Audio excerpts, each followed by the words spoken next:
Hello and welcome to Bytes Coders. So with me I'm Shrimoy ma'am, and in this video I'm going to show you how you can use input methods like int, float and eval. These are three separate functions, okay? One is int, the other one is float, and last one is eval, okay? So these are three methods using which basically we can convert a data to a different data type. Now, how do these actually work? Let us test through a code, okay? So firstly, what I'm going to do is I'm going to just define a value, like let's say I'm going to define a value as a string. So I'm going to write S1 equals to, so inside double quotes, I'll put a number which is 12. Done. Now I'm going to convert S1 into a integer. So how to do that? I'm simply write int. See, this is the int method that I'm doing, and now inside this I'm going to write S1. What I can do is I can store this in a separate variable like S2. So S2 is what? Int of S1. So now int is the method. So that would convert, int would convert the data into an integer data type. Okay, so this would convert the data into an integer data type. Now what? Let us see if it is converted or not. So I'm going to print the value of S2, and I'm also going to print the type for both S1 and S2. Okay, so I'll copy this line and I'll paste it here, make it as S2. Now let me run the code. Okay, as you can see, it prints 12. So the value for S1 has been passed to S2. See, the type for S1 is showing as str and the type for S2 is showing as int, which is integer, right? So what are integers, my dear students? Integers are whole numbers. Whole numbers, okay? That could be negative or positive, both. So you can understand in your programming, like in your programming journey, okay, whenever you need to convert a value to integer, you need to pass it through this int function, okay? Now let me try to convert this particular value, which is S2, into a different value, or let me first use a different variable S3, and I'm going to create another method which is float. Float means what? Floating point. Floating point means what? Floating point means point values, fractional values. Okay, so again I'm going to put S1 over here, and same thing I'm going to do. I'm going to display the data type for S3. Now I will be running the code. Okay, so as you can see, the value for okay, sorry, I missed printing the value for S3, which I'm going to do again. So the value for S3 I've printed. See the difference. Okay, notice the difference. First value, which is of S2, has appeared as 12, right? Let us note down the values. Value for S2 is 12, but what is the value for S3? It's 12.0. Why this 0.0? Because float has converted it to a floating point number, right? Float converts to fractional numbers. Fractional number means what we generally call as decimal numbers in maths. Like in general you call decimal numbers, right? Decimal number to sabko pata hota hai kya hota hai, you all do maths. So same thing in coding, it's called as float. Let it be in Java, let it be in C. So this is kind of a common term used almost in all programming languages, okay? So float. Okay, Now, as you can see that I have successfully converted the data types, right? Okay. Now, what about converting the data type into a eval thing, right? Because I have mentioned that I'm going to show something about eval. So S4 is my next variable. I'm going to put eval, eval, and same I'm going to put the string which is S1 over here. I will print the value for S4. I'll print the value for S4, my dear students, and now I'm going to print the data type for S4.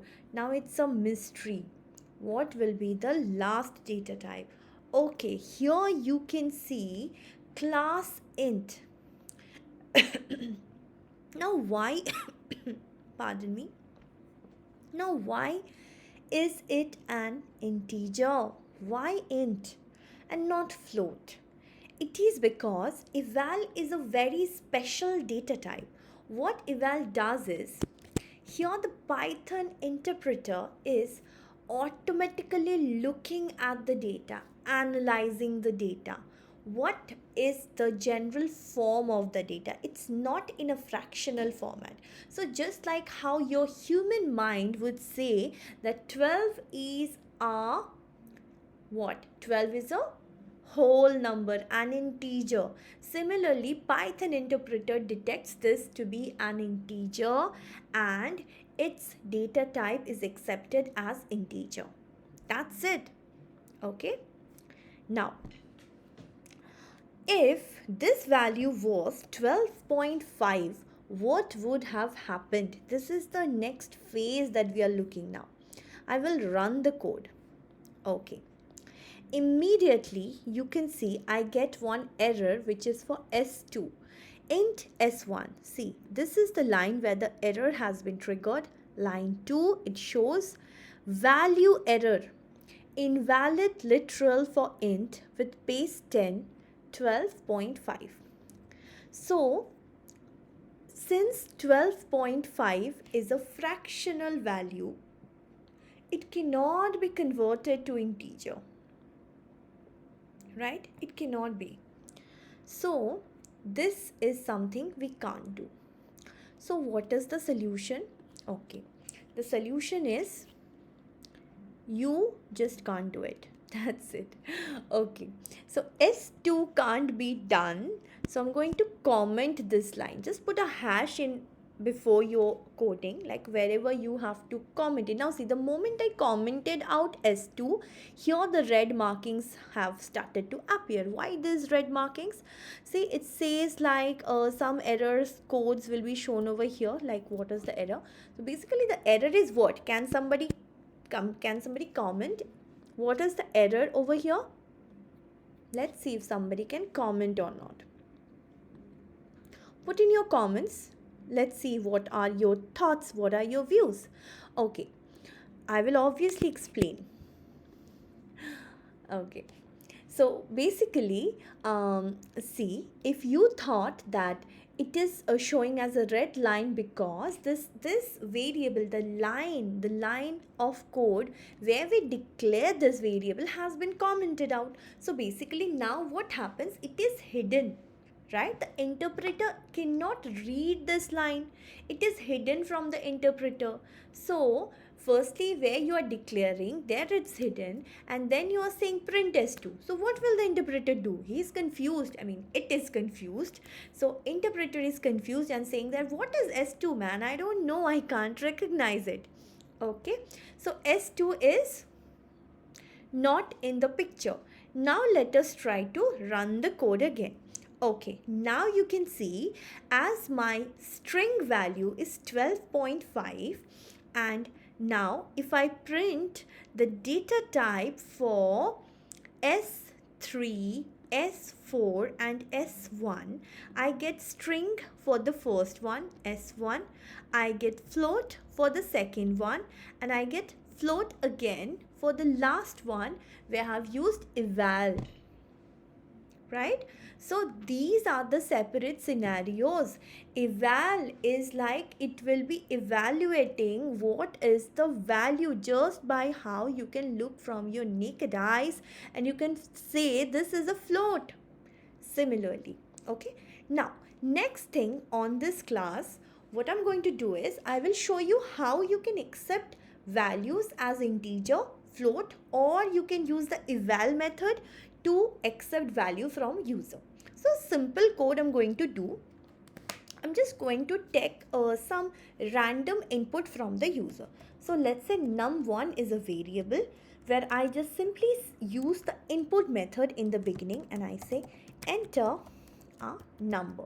So this is the first thing that I do, and I say num2 equals to input, enter another number.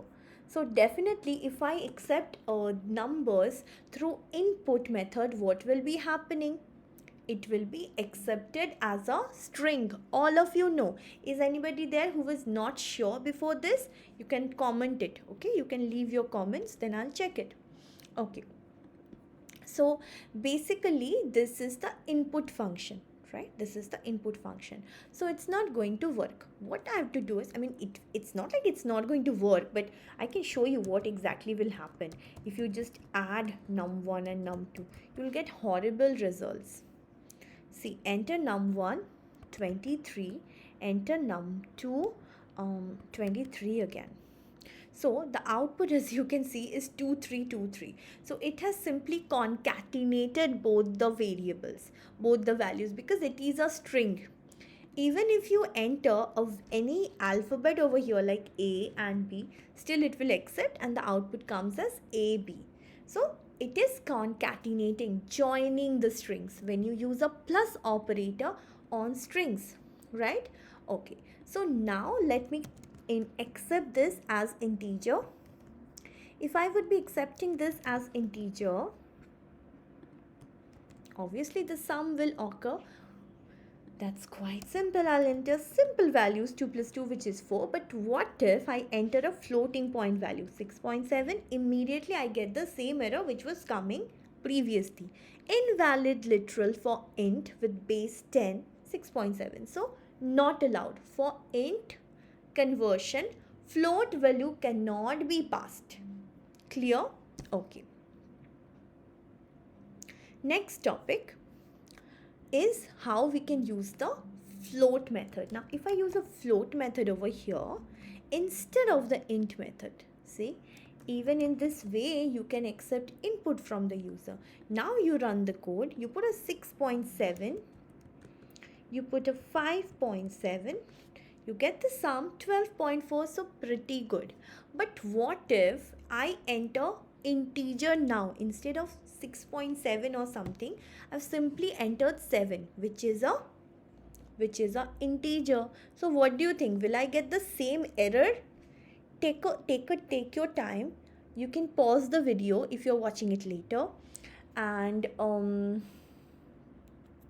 you can pause the video and you can simply tell me. So what do you think will happen? Should I hit the enter button? Should I hit the enter button? Okay. It asks me for another number, so no error, my dear, no error. 5. So, but still you see the output comes as 12.0. So, float can accept int because no value is lost, right? So only. But int, if you convert to float, value is lost. So, not allowed, right? So, that's how this happens. Okay, I'll stop this, and now I'm going to use the eval method for accepting input so that we understand our test cases. Okay, now enter a number. So now I'm going to enter two different data type for two different values. First I'll enter 12.9, second I'll enter 5. Okay, now see the output is 17.9, sorry. So as you can see, eval is accepting the data just the way the user is putting it. Whether you enter float or you enter integer, eval can accept both. So you can use eval where, can you use eval in cases where you are not sure about the kind of value, or let's say both kind of values are allowed. So if user is passing integer, we'll be storing it as integer, or user is passing float, we can store it as float in the memory. So that's how this happens. Okay, but you can never enter a, that is, you can never enter strings for eval. It is not allowed, it is not accepted. Okay, so that's it. That's all about int, float, and eval. I think it's all crystal clear for all of you. And still, if you have any doubt anywhere from these codes, whatever I've shown, leave it in the comment box. Let me know and code along with me. Okay, so that's it. So today I'm going to stop my class over here, and next session is going to be on next Monday. Okay, so stay tuned. Subscribe to my channel, please, if you haven't subscribed, because that will help me grow and spread more knowledge to all the students who want it, who need it. And share my video with your friends as much as you can. And thank you for being with me. Bye bye and take care.